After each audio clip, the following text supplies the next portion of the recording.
And greetings on this glorious Friday.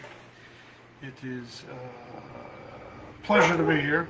Thank you for joining me. As you can hear, that's Allie, my dog, the German Shepherd, saying hello to everybody. But today we're going to start off by talking about last night. Last night was a little bit of a kick in the pants. I'll be honest with you. It was a little humble pie. Had a little taste of humble pie last night. I'll tell you about it. I was doing a stand-up comedy show. It's what I do. I entertain people. And it was the show was at the Comics Roadhouse inside the Mohegan Sun casino. And I'm not a big casino person. I think that there's, the combination of the flashy lights and the excitement. It's supposed to be an exciting place, but with the undertone of just low expectations, high hopes, and desperation that permeate throughout the whole thing.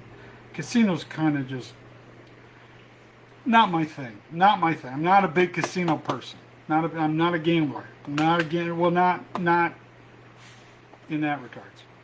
But anyway, so the gig's the casino, and the show before is a real show, and by that I mean is Big J Okerson from New York, very funny fellow.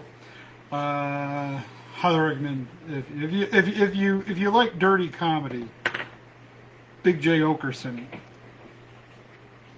you'll enjoy him. So anyway, so he did the show before. I don't know him. We're not friends. I nodded my head at him, and he nodded his head back at me. So that was the extent of our conversation. I had some friends there who know him, and they were hanging out with him. And anyway, so I'm at the show, and of course, what the show is that I'm doing is a bringer show. And what the bringer show is when you do comedy, when you first start, you're horrible at it. You're horrible at comedy. Whenever you start anything, you're horrible at it. And comedy, no exception.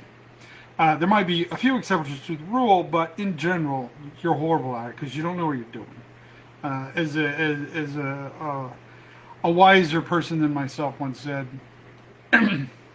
and I quote, I don't know who actually said it. Maybe I came up with it and didn't know it. I don't know, but I'm pretty sure I heard it from somebody else. But when you can make your friends laugh all the time is one thing. But making a group of strangers laugh at 8 o'clock and again at 10, that's a whole different thing. So we're on this. So we're doing the show. We're doing the show. My friend Jeff Wade, who I've mentioned before, runs this thing. He's been running it for a couple years. And what it is new comics get to go and be on the big stage at the Roadhouse, Comics Roadhouse. But they have to bring 5 people to watch the show. So this is why you're guaranteed a show, but you have to bring 5 people. So this is the problem, this is the challenge of doing stand-up comedy, especially when you first start, is that your audience is mostly your friends, and they grow tired of you really fast because they want to be supportive, but again, you're probably really horrible at it. And so they do these bringer shows. People bring their friends. And then they'll have a professional close the show out, which I am. So we're doing the show, and it looks promising. I mean, the casino was loaded. There's a lot of people at the casinos right now. I think it's a combination of there's nothing else to do, and people are trying to come up with money to pay the rent, more so than usual. So casinos crowded. The audience, of course, they have you spread out because of social distancing. Everybody's 6 feet apart, so the audience is already spread out, which is always horrible for comedy. Whenever they have people spread out, it's worse because the closer you are, you feed off each other's energy and you laugh more, and it's just there's something to it. But social distancing's ruined all that. So anyway, so everybody's spread out. Well, the first comedian on the show, of course, is Jeff Wade. He's the host. Very funny gentleman. He gets up there, and the audience is giving him absolutely nothing. Nothing. They are not laughing at anything. And this guy's got some really funny jokes. I was laughing. Well, okay, I'll be honest with you. I was more laughing at Jeff for the whole situation he was in. But mostly it was nervous laughter, realizing the horrible situation that I was going to be in no time. So, as the show goes on, I think he finally just realized that it wasn't going to get any better, so he just went ahead and brought up the first comic. First guy, a lot of energy, very funny, got some good laughs. He had friends there, which helped. He did pretty good. He did okay. I mean, not great. The audience was not giving it up for much of anything, but he did as good as you probably could with that room. So he does well. Next guy goes up there, not as good. Not as good as Seth. He was funny, good guy. Everybody on the show was funny. I'll be honest with you. They all did fairly well, but this audience was just, and it happens when you do comedy. There's sometimes you go up and it's the weirdest audience ever, and they just don't give it up for nothing. And I'm not one to blame the audience. This is one thing when you do comedy or anything else. As soon as you start blaming something or someone else for your failure, you're not going to learn anything. So. So they're going up, and there were two guys who came, but they didn't bring enough people. This is how brutal comedy is. Two guys, one guy showed up with 4 friends, the other showed up with 3. But the deal is you're supposed to bring 5. So these 2 guys got kicked off the show. As such, there was the guy who was the opener for Big J from the first show. He hung over for the second show, and he did a longer set in front of me. And he got up there, and he started getting great laughs right off the bat. So I was happy. I was so happy because it's like, okay, the audience is laughing, they're having a good time. That helps me that they're already in a good mood because they hadn't been up to this point. Well, so his show, he's going along, he's doing well, he's a funny fellow. But somewhere halfway through it, somehow or another, he started getting into doing crowd work. And if you know what crowd work is, that's when you start asking questions of the audience and intermingling with them and trying to play off of them. And or getting hecklers. You get hecklers when you're doing comedy. I don't know if you're familiar with that. It's people. Okay, and I'll let you know. People, you might see shows and you think, "Oh, heckling is really fun. I'm helping a comedy." No, you're not helping anybody. No, stop. You're not helping anybody. Comedians work on the material. They write jokes. They work on them. They go up there. They're going to give a performance. They don't need your help. They never ever need your help. Anyway, they were helping this guy. So it went south pretty quick because then he also got political. Which, based on his jokes, you could kind of tell what his political leanings were. But it was not necessary. I think people want to go to comedy shows, right, especially right now, don't want to be inundated with all the nonsense that is everywhere else. I mean, everybody is tired. Everybody is tired of politics. I don't know if you know this or not. Maybe I don't know. Maybe you're thrilled with it. Some people get their jollies off doing it 24/7. Not me. I mean, I have my political leanings. I have my thoughts and things about politics. It's nonsense. People just get crazy. Everybody losing their friends over nonsense. So he gets a little political.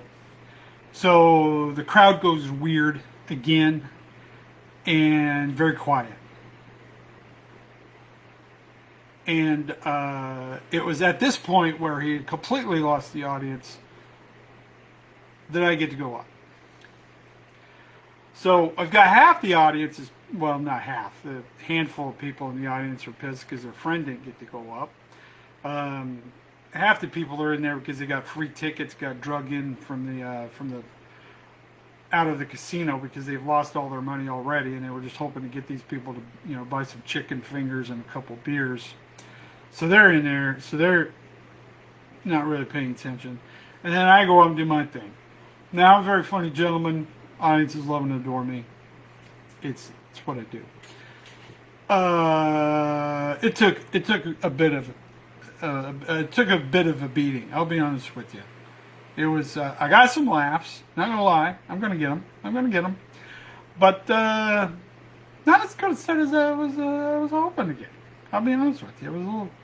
And then I had an hour-long drive home. And I don't know if you're aware of this, but after you have a comedy gig that doesn't go well, the drive home is 4 times longer. It's horrible. It's a horrible experience.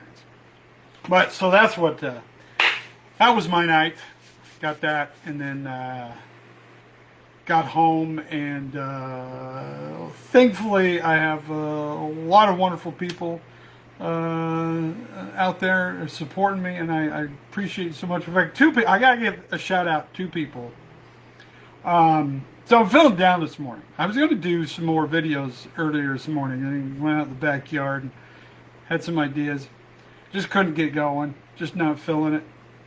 And started thinking about what to do with myself. And finally, amazingly enough, came back in, and I had a couple messages. Let's see, the first one, let me find it. C.R. Hamill sent me a picture of a sunset, which was gorgeous, and the message says, "I were nothing special, but the time we have and who we are with us. Top of the morning, Mr. Norman." Simple little message, but man, it picked me up, makes me feel good. It was very nice. That's kind of the sort of thing I needed this morning. It was cool. Because I get bummed out sometimes. And then, top it off, Cole Woodcock, he sends me this message. "I think you're probably making a bigger difference than you realize. I've been going through it lately. I've really been trying to use stoicism for inner contentment. Keep fighting the good fight." And that just absolutely made my day. Between those 2 messages this morning, really picked me up. Thank you very much, fellas. I appreciate you looking out for me. You guys are awesome. Great audience. Also, I did post it. I did make a mistake yesterday. I mentioned Viktor Frankl, and mentioned his book, As a Man Thinketh. Well, I was incorrect. As a Man Thinketh, actually written by, where's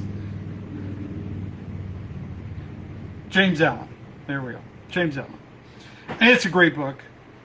And it's also, and as well as Man's Search for Meaning by Viktor Frankl. Both highly recommend you read.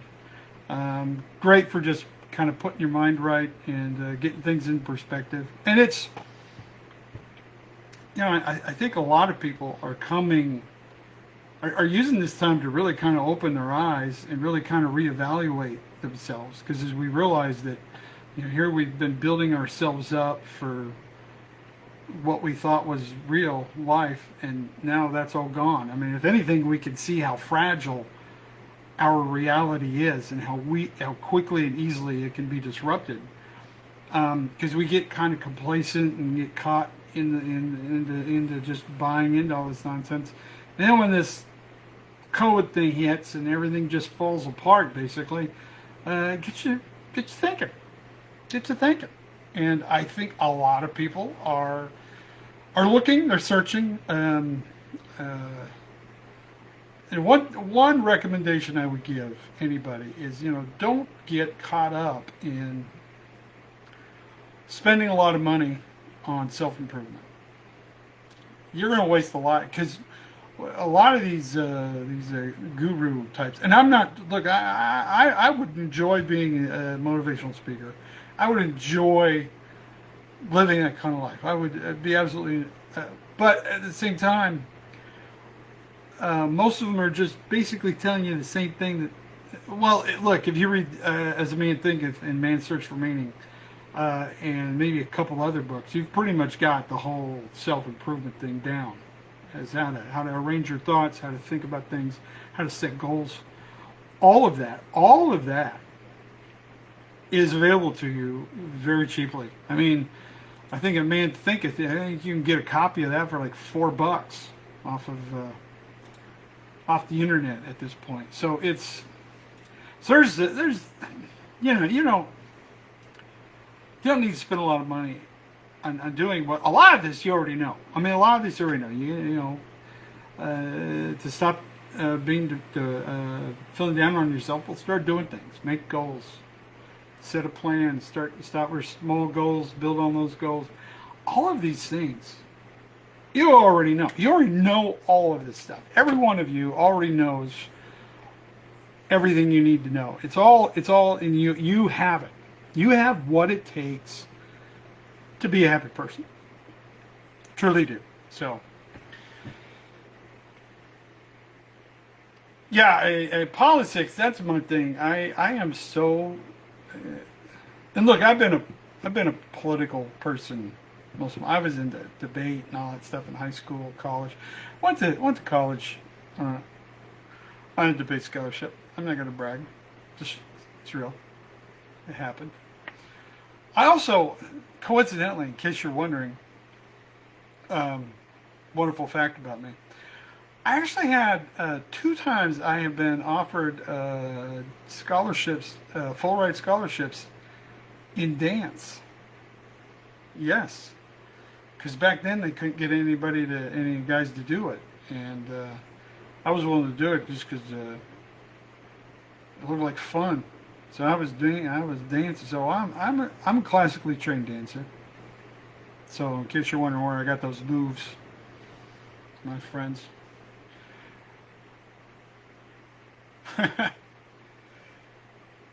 Yeah, I've got more videos. I got some more ideas. In fact, if you've got ideas, send them to me. I'm gonna have some fun. There's no limit. Like I said, most of these videos only take a few minutes. Half the time, it's just something I came up with last minute, and I hop out of my car and go film it somewhere. I will welcome any any possibilities. So had that next week. I'm flying out on Monday, headed to Utah. I'm going to be hanging out west all next week for about 2 weeks. They're going to be in Utah, possibly Nevada. Colorado is a possibility. I might be in there, but we're getting out there. We're making it. So let's see. What are you guys talking about here? Let's see.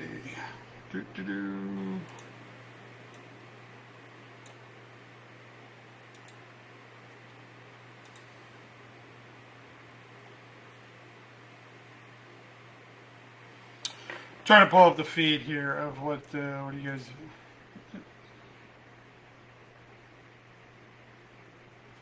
King Lear. That's an interesting reference. That's funny. King Lear. Oh, also, I've been just having fun, man, people. I hope we're all just having fun. That's the key to this whole thing, is just have some fun. Goodness graciousness, everybody's so wound up tight. And I understand that, man.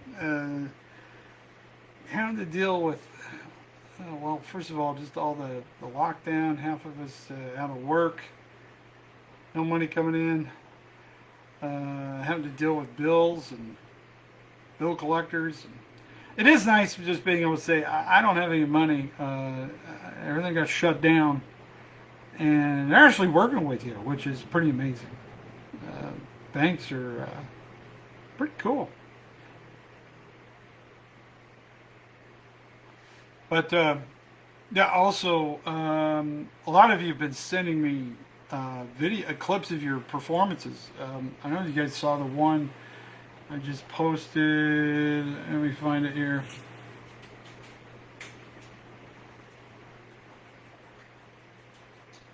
But I posted a gentleman's acoustic performance, and that was awesome. But of course, the weird thing about it, and this is kind of the weird state that we're in nowadays. I posted the video of the guy singing, and it's beautiful. And the guy does. I mean, it's just a beautiful. Let me pull it up here.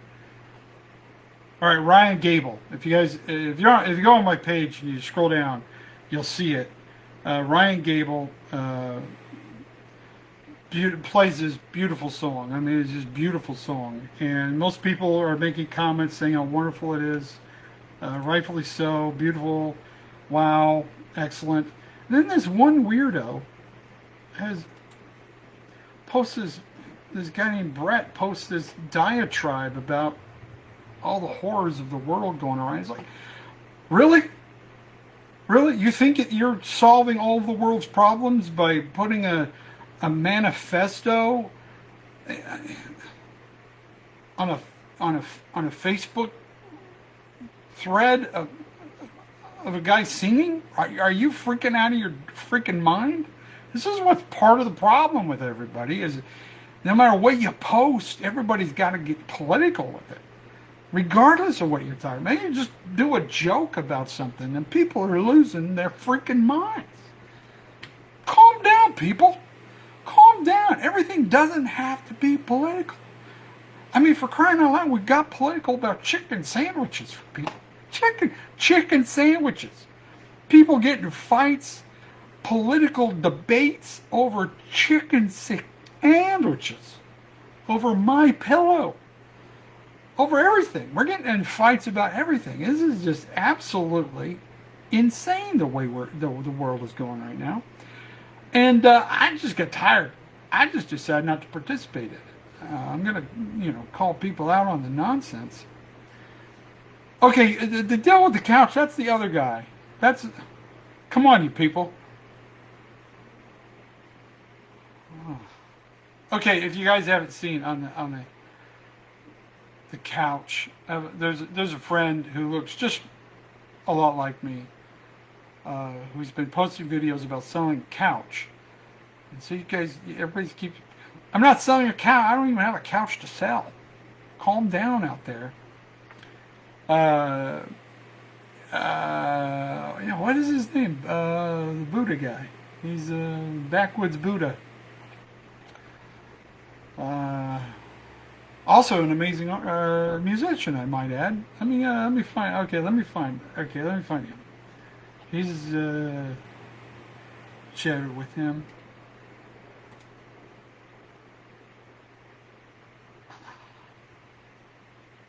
Anyway, I should have. I'm horrible with names. Yeah, I got so many things coming at me right now. Prime Minister. Toxically. Oh, that's a great question. Toxic people in general. One thing I have found is that I've had to deal with. I had this guy. I used to work for a bridge building company in North Carolina. And the foreman that I had to work with was a guy who was just coming out of college. He didn't have any construction business understanding at all. I mean, he did not know how to build anything. And I'd been a carpenter for a few years, and I got on with this, and we would build huge bridges, is what we were doing, overpasses and all that kind of stuff. And this guy, we had this. I don't want to get too technical, but when you have concrete, after you've poured it, sometimes it comes where you've got to drill an anchor for something else, because we build these. You have the foundation, and then we have this basically this metal cage that you build. That the form, it sits inside the form, and then you pour the concrete, and that's how you build these pillars for the bridges. And we had to put these anchors in at the bottom to so that the tower that we're building doesn't fall over while we're working on it. And so I'd drill these holes in, and then drill the hole, and then you would put the thing, you would put some epoxy in there, and then you had to clean the hole out, get all the dust out, put the anchor in, seal it, let it sit for about a day, and then it was strong enough that it would hold. It was strong enough to hold what it needed to hold. You know, and there's several of these. Well, anyway, we're doing, and well, the drill bit that we were working on was dull, and we kept telling him that the bit was dull, and he kept telling us, no, it's good enough. He wouldn't give us a new one, because you had to ask, had to get it was dumb, because you had to get clearance to get this stupid drill bit. So this guy was just pissed at us that we were, you know, not drilling this hole correctly, because instead of actually drilling cleanly, it was just making a mess of this thing, and it wasn't going very good. And this guy was kind of a cantankerous fellow anyway, right? And so he was belittling to everybody. He was a jerk. He was just a jerk. And but there's no way you're going to get fired, because his dad owned the company, I believe, or there was some nepotism in there.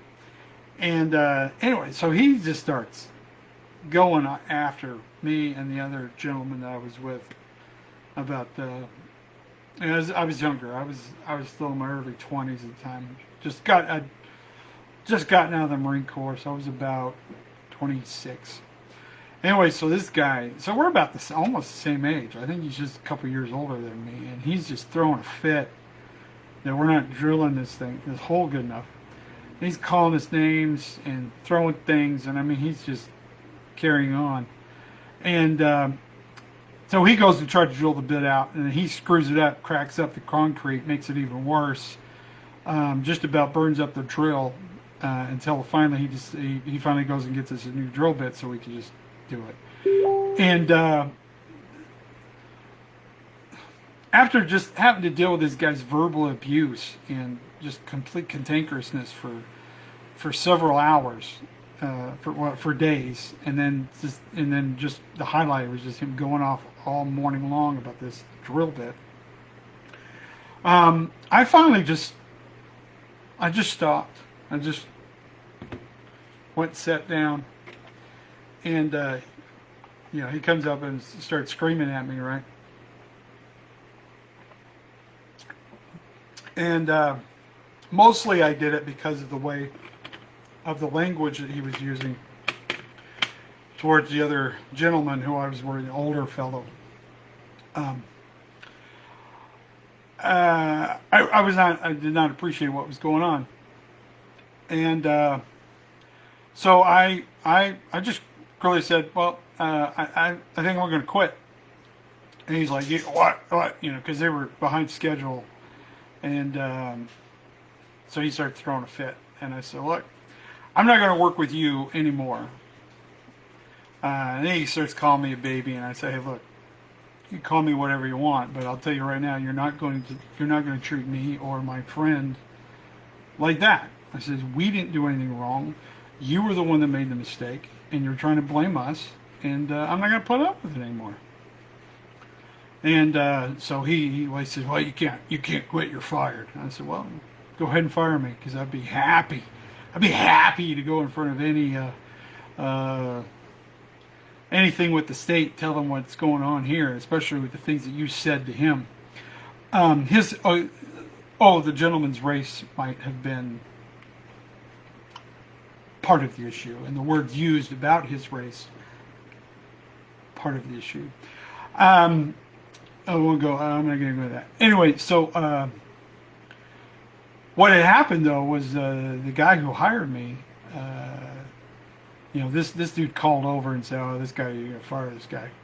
The guy who hired me came over, and he comes over from the other job site, and he's like, what's going on? You know, he asked me specifically off to the side, says, what's going on? So I told him the story. And then the gentleman that I was working with, he had confirmed what I said. Everybody else on the job site confirmed what I had said. And I said, part of your I told him, I said, part of your problem is that this guy doesn't know what he's doing. He's screwing up everything because I don't know what he's trying to prove. But the reason we're behind schedule is because this guy's an idiot. And they moved me, and I think they left him there for about 2 more days, and I think they finally realized that I was correct, because he got moved to an office position.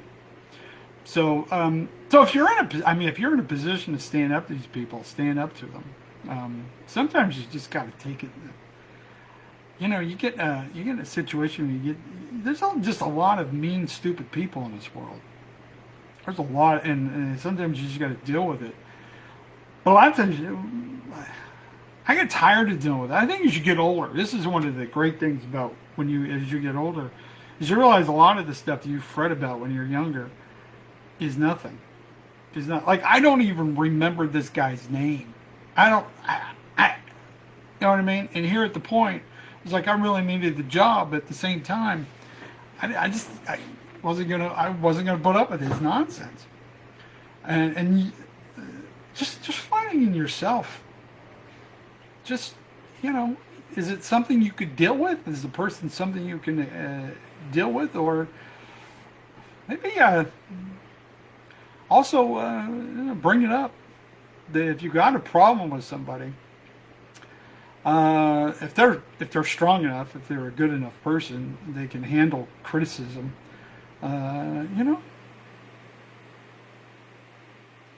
Criticize away. I mean, if you there's a nice way to criticize somebody. I know I've had to deal with people over the years who are very egotistical, which is usually, if you're going to run into a problem person, it's a person who is a narcissist or just enormously ego-driven individual.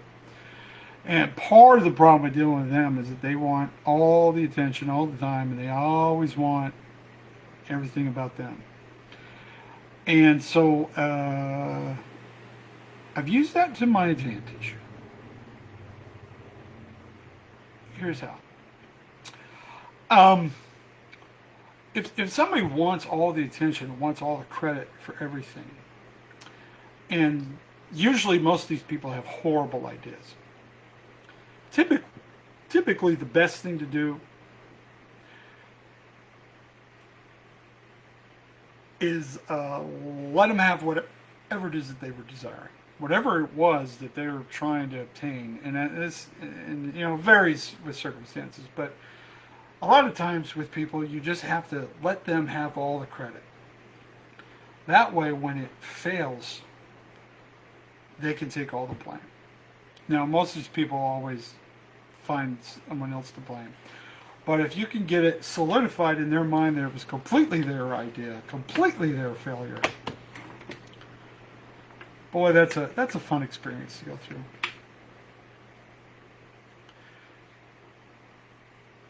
But yeah, just the one thing that I find odd is the cancel culture and the need to just be everything's political and to see everything from that. And I think part of that problem is that people have wrapped their own identity around the political party of their choice, regardless of which one it is. It's like we kind of, I don't know how the best way to explain this, but we will kind of, it's lazy. It's what it is. It's lazy because we take our own purpose and meaning, and instead of finding or defining it for ourselves, we allow either it can come from religion, it can come from politics, it can come from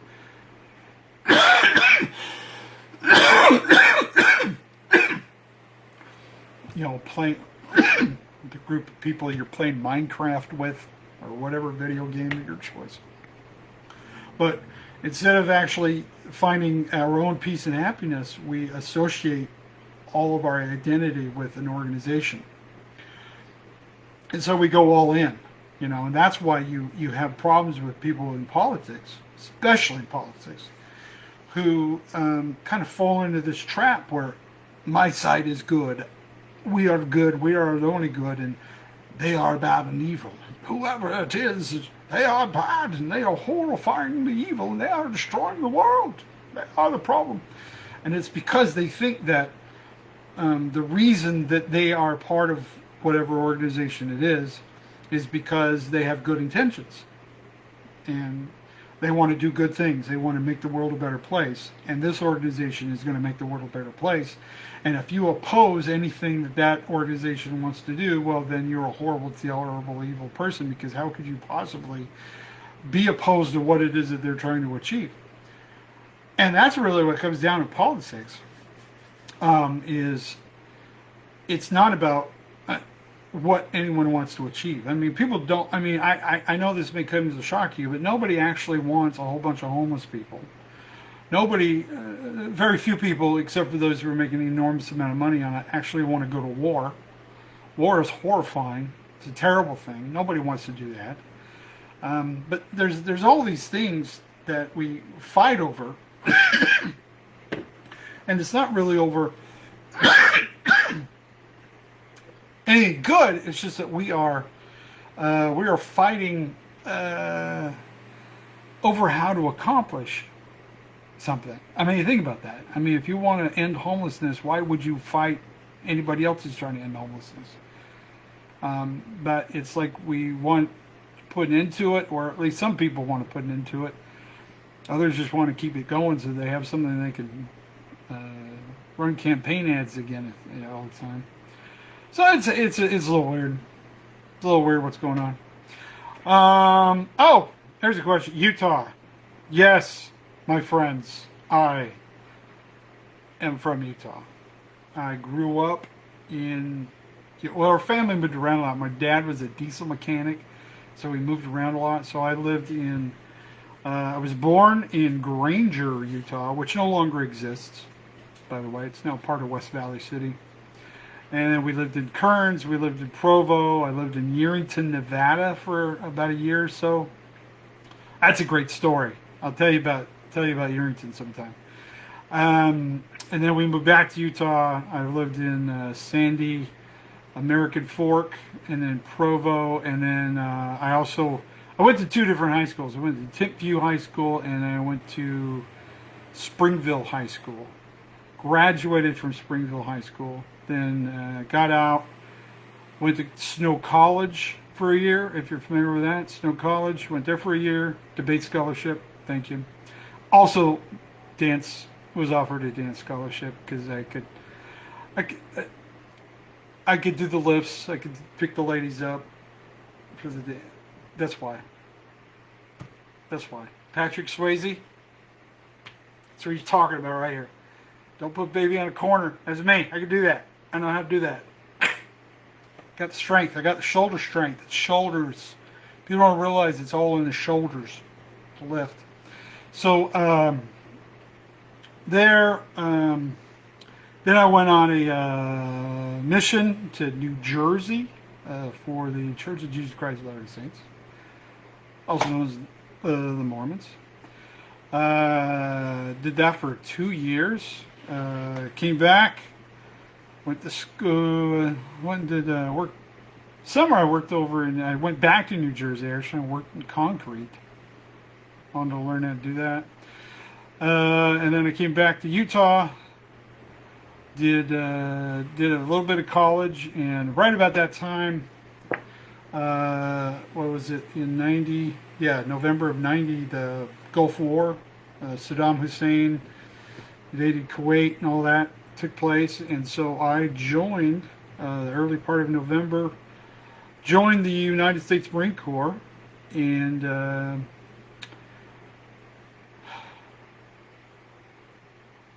after I got to boot camp, the war I joined for was over, which was pretty amazing. But no, I had spent some time there. Okay, so I joined in November. I went to boot camp in January, and it was basically the week before I went was when me and Teresa started hanging out, and I didn't think I had any chance of it. If you know Teresa, my wife, she is brilliant. She is just whip snapping smart, brilliant. woman, and that is what attracted me to her. I totally dig smart chicks. Look, I've dated really beautiful women, really, but I'm telling you, smart women, uh, smart women get sexier and sexier all the time. The more you get to know them and how smart they are, they're just even sexier. They're just even hotter. Anyway, just love it. Give me a smart chick every time. That's what I'm talking about. But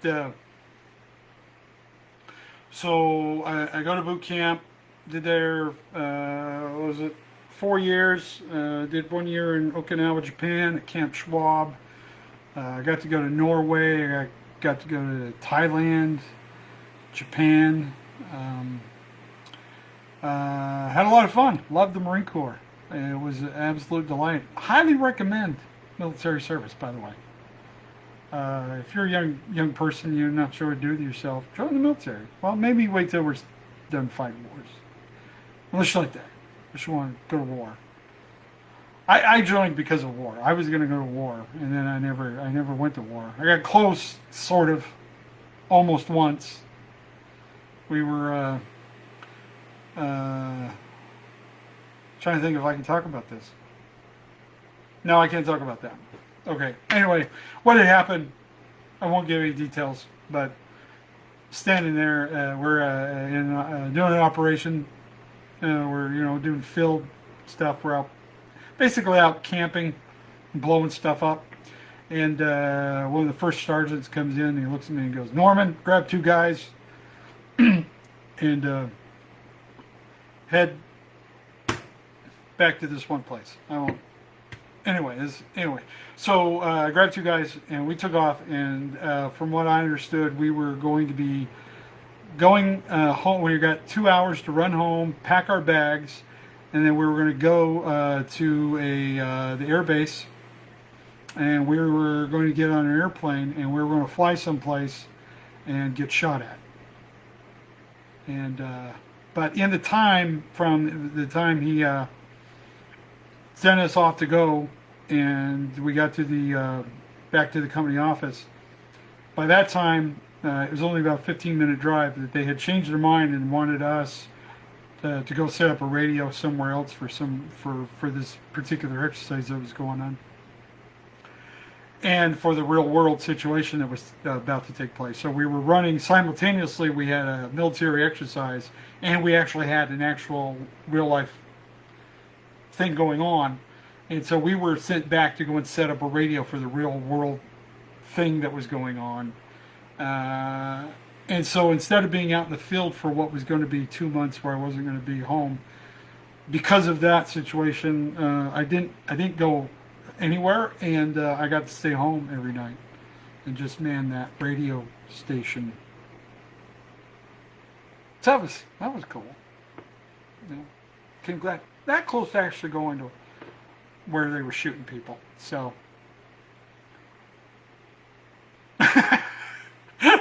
okay, yes. Okay, let's not get into hero worship yet, there, people. But it's been fun. This has been this whole adventure this summer. Let me tell you what happened. Back on June 1st, a friend of mine posted a question. He's being facetious. He's a comedian. He just said he posted a JD Fagan, if you want to follow him. JD posted, "Hey, what's going on in the world?" Because somebody explained it to me. And so I made the original video as I'm getting ready to go fly back to Utah to spend most of the summer. And I made that video as we're getting ready to get in the car. As I'm waiting for my wife to get in the car. I just popped over and made that video real quick. It's about 1:07, and I sent it to him. Posted it in the comments of his question. And as I'm getting in the car, and our son is taking us to the airport, I thought, why not? I'll just share this with everybody. It was stupid enough. So I posted it. And next thing I know, the thing went viral, and people started contacting me and saying, "Hey, you're a genius," which I agree, it's possible. But that launched this whole thing, and then people started seeing all these other videos I'd made, and then I started making more videos, and then we're just having some fun, you know. I just kind of took it upon myself to just liven the mood a little bit, lighten the mood. Let's have a little fun. Let's not get so wound up, because it's real easy. I don't know if you guys have experienced this or not, but you get up, and then the first thing in the morning, you know, you do your morning routine or whatever, and then you get on the computer or on your phone, and you start going through your news feed, and then, you know, within about 2 minutes, you want to just absolutely explode because of all the stupidity going on in this world. And that's the best way to explain it, is stupidity.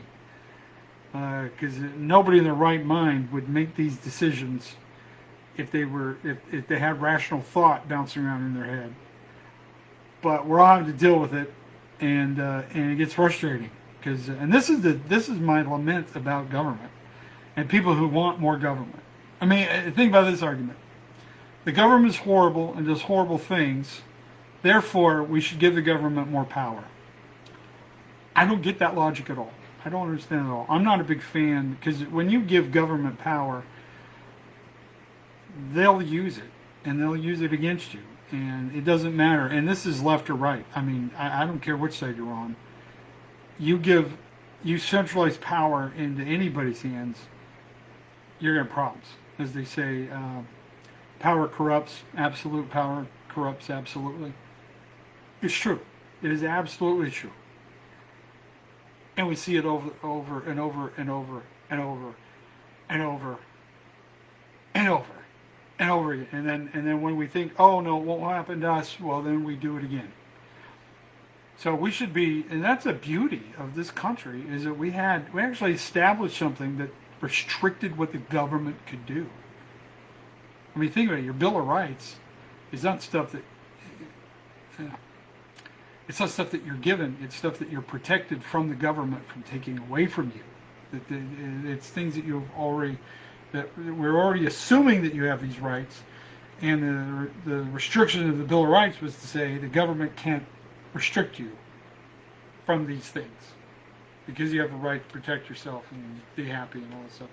And that's the beauty of the American Revolution, the beauty of the Bill of Rights, and for all of its supposed faults that people proclaim, it was the setting in motion of actually ending a lot of the old world ideas of kings and all that colonization. I mean, well, there was still colonization that went on, but afterwards. But the idea that an individual is more important than the state. Anyway, I think we've lost touch with that idea.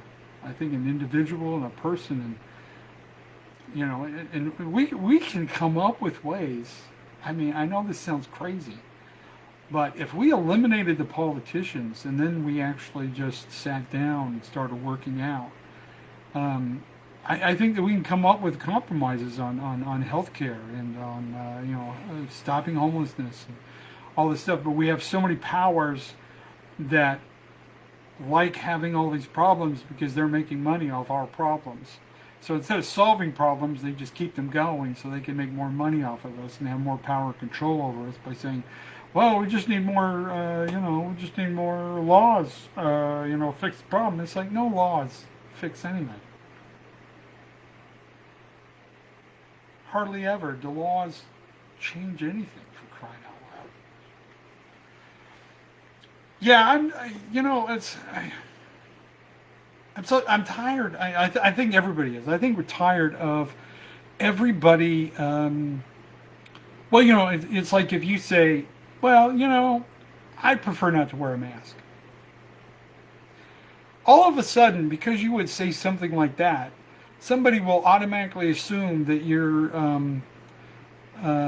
some Nazi that wants to destroy the world and throw everybody in concentration camps. I mean, people make assumptions about based on one opinion that you have, that if it's not completely lockstep with what they think, then you're obviously a horrible person. This is and this is where a lot of this is starting to fall apart, because people are waking up to that mentality as being destructive. I think a lot of people are waking up. I mean, this is really an exciting time. This is not a time to be depressed or upset. This is a time to be excited, because finally we're kind of breaking down. It's on full display of what's been happening for years, what's been going on. All the powers at play have been what they've been pushing towards. We're all seeing it, and now it's all crashing in on itself, and it can get scary. It can be a little unnerving at times, but it's really nothing. You should be happy. You should be happy with the changes that hopefully that people are waking up. That it's kind of coming to a head. There's still a lot of horrible things going on. There's still a lot of death. There's still a lot of violence. There's still a lot of growing pains that we're going to go through all this. But I think ultimately, people, I think I feel it. I see it. In your messages to me, in your comments about what I'm trying to do. I think we all see it, and I think we all want to be a part of that positive change, that awakening that's taking place, and that's my message, is that you could participate in that awakening. You could participate in opening your mind, expanding your horizons, making the world a better place, making your life a better place, making your there's so much great things going on in this world, and like I said, it's out there. Truth is out there. Truth is out. There is truth. There is truth. In fact, I remember, this is one of the jokes in my routine, but when I started in college, I was a little older when I started studying philosophy. Before, my first major was theater. Surprise. But my first, one of my first college professors, we were talking about truth, what truth is, and whether or not we can ever actually have truth, and how truth is subjective or not, and all those questions. And he made the statement that there are no absolute truths. I'm like, hey, excuse me. And he's like, yeah. And I'm like, well, okay, I mean, I'm sure I'm not the first one to think of this, but if there are no absolute truths, would not the statement that there are no absolute truths be an absolute truth? And we stopped talking about it for some reason. He just sort of mumbled something, and then we just ignored that. I mean, I think he thought I was just being funny, which I was, but at the same time, I think I was making a salient point. That and this idea, when people who want to say, if you've ever been in a discussion with somebody who's trying to promote this idea that that all truth is subjective, the amazing thing about them is that when they think that they've proven their point that all truth is subjective and that there is no real truth, they immediately then start attacking everything that you believe as being wrong. You just want to stand there and go, are you not listening to yourself? Holy cow.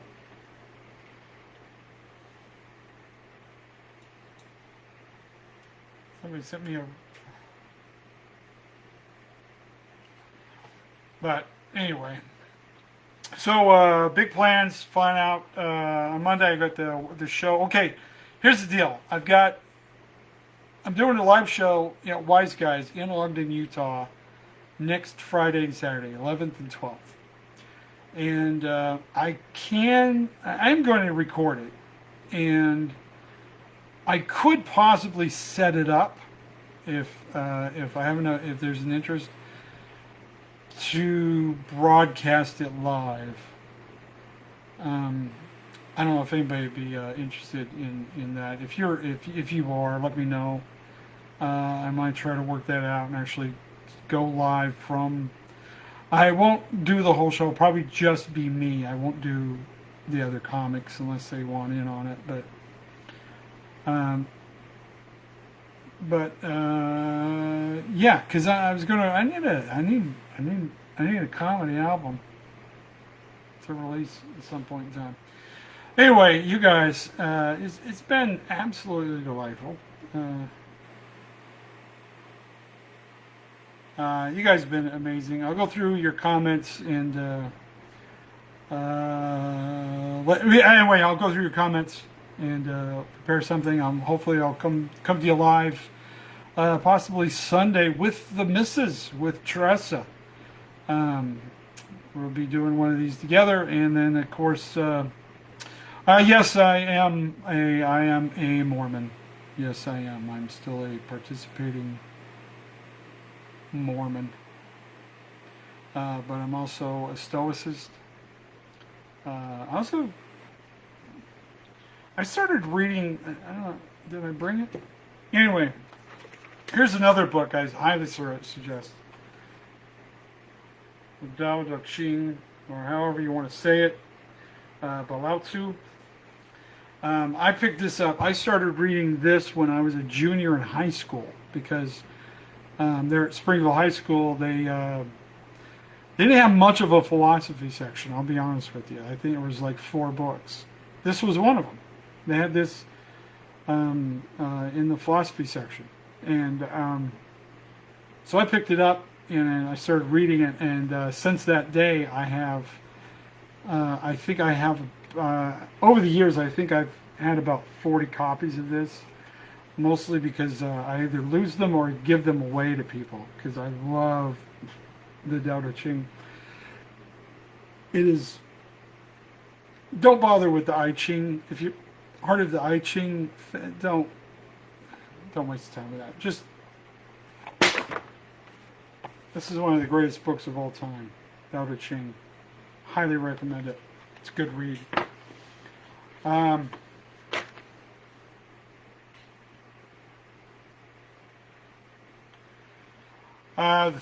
Do I believe in the theory of God? I'm not quite sure. I mean, I do believe in God. I do believe there's. You know what? I will. On Monday, I will go through the whole concept of God and every possible idea of God, who God is, what is God, if or not there is a God. We're gonna cover that. That's a great idea. That's what we'll do on Monday. Give me a chance to put my P's and Q's together. I'm going to try to improve this broadcast, try to do some little fancier things with it and be able to show some video and, other than just me talking. So, but, yeah.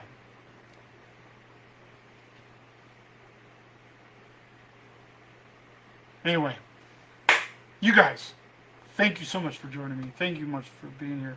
Thanks for spreading my goodwill messages, sharing my videos of stupidity and nonsense with this spiritual message that everyone needs to hear. Thank you for spreading the word. Thank you for being here. Thank you so much. Love you all, and we'll see you again on Monday, hopefully. Well, my flight's early, so I'll probably have to do it later in the day on Monday, so it'll be in the afternoon. It'll be later. Won't be at this time. And I'll probably be in my truck, driving to Vegas. Maybe. We'll see. Anyway, love you all. Thank you so much for being here, and have a super awesome day.